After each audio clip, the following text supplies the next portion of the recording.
No más, neta, nada más con eso. Sí, y además puedes crear un explosivo casero con partes de jugo de naranja y vuelas hacia un banco y no dejas rastros para las investigaciones. ¿No ves? Me mandas el link.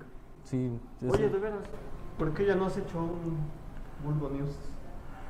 Uri, ya te había explicado que al momento de que nos dieron las entrevistas los personajes de la política poblana, pues nos pidieron que a cambio de que nos pagaran con dinero del pueblo, pues no habláramos de cosas noticiosas o controversiales que para ellos pudiera ser.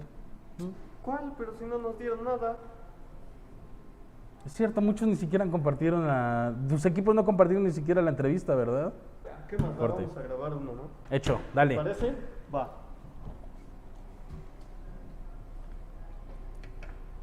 Yo te digo.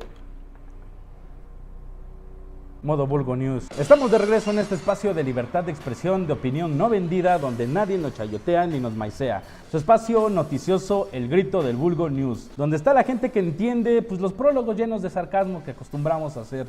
Un noticiario que forma parte del género llamado noticias en tachas, término creado por el talentoso equipo de Memes y Mames. ¿Qué mamada? ¡Es el mejor nombre de la vida! Y que tuve la fortuna de conocer por la diosa empoderada, inalcanzable, entaconada, revolucionaria, motomami, feminista, amiga íntima de Tay-Tay, y que no me quiere porque no me conoce, Fernanda Dudet. Ella es la precursora de esto, así que Bulgo News es una especie pues como de tributo o un homenaje a su trabajo. Ella es la inspiración y por eso le rezamos todas las noches. Aquí les dejamos sus redes sociales, que para que la vayan a seguir, y aunque no ha subido nada porque ha dado vida a otro pequeño ser y no creo que necesite publicidad, al menos por parte nuestra. Así que iniciemos. Hablemos de la iniciativa de reforma de la Guardia Nacional que el gobierno federal envió al Congreso. El pasado 31 de agosto el presidente de la República remitió su iniciativa para que la Guardia Nacional quede en manos de la Sedena. ¿Y qué quiere decir esto? Bueno, sin ser un experto en el tema, solo con la experiencia que nos ha dado el haber jugado Call of Duty, el ejército mantendrá el control operativo, administrativo y presupuestario del mayor cuerpo policíaco del país. Más de 113,000 elementos pasarán a las filas de las Fuerzas Armadas. Otra, los elementos de la Guardia Nacional conservarán el fuero militar. O se hace que el uso de fuerza desmedida o el abuso de derechos humanos solo será sancionado por la justicia militar. Otra, el ejército participará en el diseño de la estrategia de seguridad y el programa nacional. Otra, el ejército decidirá la estructura organizacional de la Guardia Nacional. Y por último, la Sedena propondrá el nombramiento del titular de la Guardia Nacional al presidente de la República. ¿Pero qué implica todo esto? Ahí les va una palabra: militarización.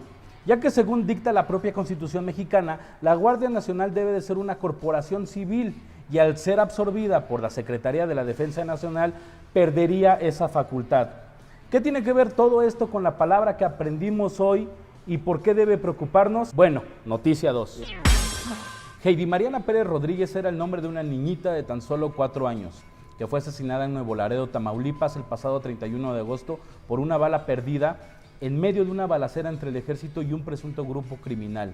La pequeña Heidi y sus familiares se dirigían a una consulta en una clínica del Instituto Mexicano del Seguro Social, cuando una persecución armada los envolvió. Además, una mujer que viajaba con ella tuvo lesiones al igual que su hermanito de 7 años, que fue herido en uno de sus brazos. La familia de Heidi Mariana responsabiliza, y con cierta razón, a los elementos del ejército mexicano por haber disparado, matado a la menor de edad y causado lesiones a la mujer que estaba con ella y a su hermano. A la par de esto, en la Cámara de Diputados ya se discutía la iniciativa del Presi para que la Guardia Nacional se incorpore al ejército mexicano. Pero si usted es de esos sopilotes alborotados, como les dijo el presidente, no se preocupe.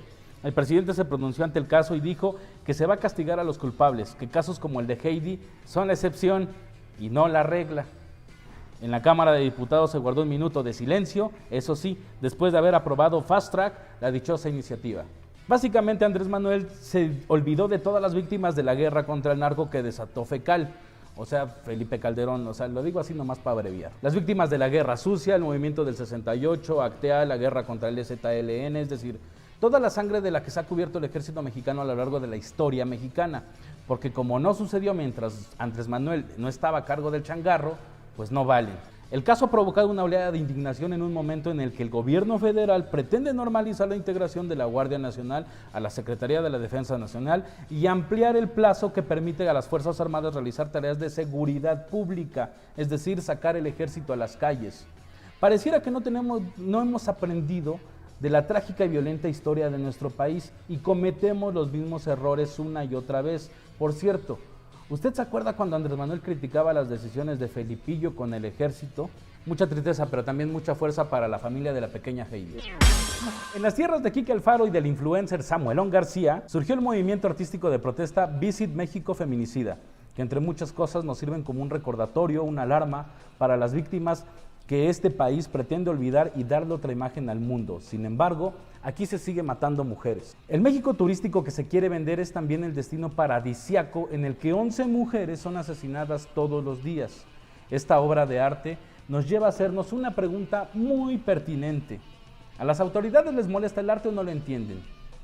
Porque en cuestión de horas, las sagaces y eficaces autoridades mandaron a quitar las letras. Porque claro, quitar las letras tiene el mismo impacto como crear leyes que protejan a las mujeres o esclarecer casos. Pues es casi lo mismo, ¿no? En Nuevo León hay un promedio de 13 mujeres asesinadas al mes, mientras que Jalisco fue el estado con más feminicidios en todo el año pasado. Estas cifras no se borran, ni el dolor, ni la pena, ni la tristeza. No se quita tan fácil como mandar a quitar letras a un simple anuncio. Y si tú eres de los que dices, eso no es arte, pintar paredes no es la manera, déjame decirte, pues que estás bien idiota. Y para entenderlo mejor, esto del arte, checa muy pronto la entrevista con Golgo en nuestro canal. Eso sí, suscríbete. 2, 1. El pasado 5 de septiembre fue el Día Internacional de la Mujer Indígena, donde se conmemora la lucha social por sus derechos de este lado del hemisferio. Porque si tú piensas que el mundo está en tu contra porque tu crush no te hace caso, tu equipo recibió 7 goles, ya no te fían en tu cantina preferida y demás idioteces, neta, no mames. En América Latina las mujeres indígenas se enfrentan a diversas formas de violencia históricas que transgreden sus derechos fundamentales en sus relaciones políticas, económicas y sociales. Ellas han desempeñado una labor decisiva por la lucha de sus derechos, de sus comunidades, sus culturas y del mundo. En la mayoría de los casos, las mujeres indígenas que viven en sus comunidades con las zonas encargadas de preservar el conocimiento milenario de sus ecosistemas, llevan recursos a sus comunidades, son encargadas de la dirección política y muchas veces evitan el saqueo de sus pueblos y tierras. Porque si de por sí para las mujeres es difícil desarrollarse en un sistema impuesto por nosotros los hombres, las mujeres indígenas tienen otra condición que nuestra sociedad europea, y muy a disgusto con nuestros rasgos étnicos, le pone al ser indígena pues una carga. Por eso les queremos dedicar algo del maestro Rius, que viene en su libro El Diccionario de la Estupidez Humana, que dice: indígenas. Según todos los tumbaburros consultados, los indígenas son todos los nacidos en el país, sean del color que sean, por lo que resulta una pequeña estupidez llamar así solo a los indios. Ellos son, en todo caso, los verdaderos dueños del país, pero nosotros les cobramos por vivir en él, por aquello de la democracia occidental y cristiana que vivimos. Para saber más de libros, vean las vulgo recomendaciones con el profesor Héctor González. De hecho es maestro, pero me gusta decirle profesor porque pues, si le digo May, vaya a decir que es de obra. Entonces vayan a verlas y están aquí todas en nuestro canal. Así finaliza esta misión de regreso para el Vulgo News. Les prometemos cada quincena venir con más noticias y en caso de no hacerlo, que la nación no los demande. Pero si le han creído a Lalito Rivera, ¿por qué no habría de creernos a nosotros? Eso sí, que la fuerza y el poder adquisitivo los acompañe. Se pasan.